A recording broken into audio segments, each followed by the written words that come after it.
Back in the 1980s, Conservative Prime Minister Margaret Thatcher made a beleaguered Britain great again.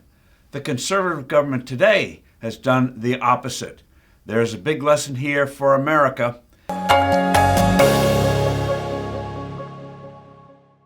Hello, I'm Steve Forbes, and this is What's Ahead, where you get the insights you need to better navigate these turbulent times. Britain is having an election later this year, and the incumbent Conservative government looks like it'll suffer a thrashing of historic proportions. The Tories brought this likely humiliation on themselves.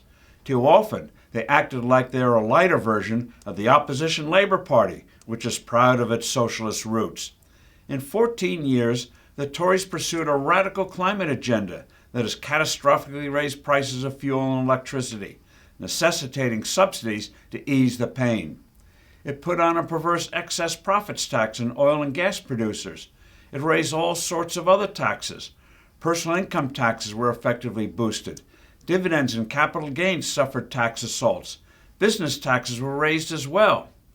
The U.S. benefited mightily when we whacked the corporate rate in 2017 from 35% to 21%, a critical reason why, despite all the abuses being inflicted upon the economy by President Biden, the U.S. economy is showing growth while Britain slides into recession.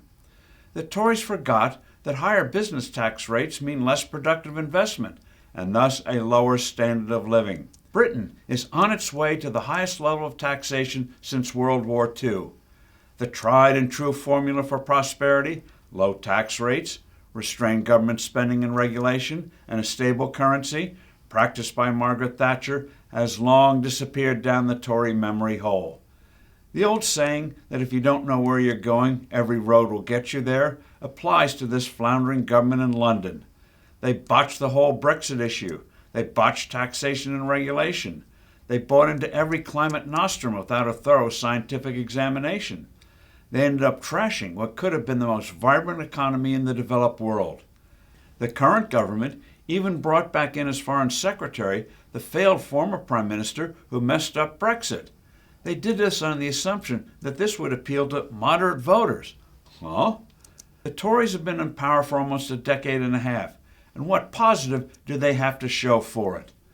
Lately, they've tried to be a little more sensible, such as dialing back some of its green nonsense. But the Labour Party here has done the Tories even better.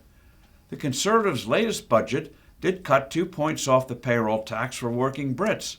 But then they added a slew of other taxes, taxing business travelers, wealthy foreign residents, why not, they can't vote, vaping products and devices, and other levies. The only time the Conservatives got things right on taxes was during the short-lived prime ministry of Liz Truss, and she was tossed aside in a matter of weeks.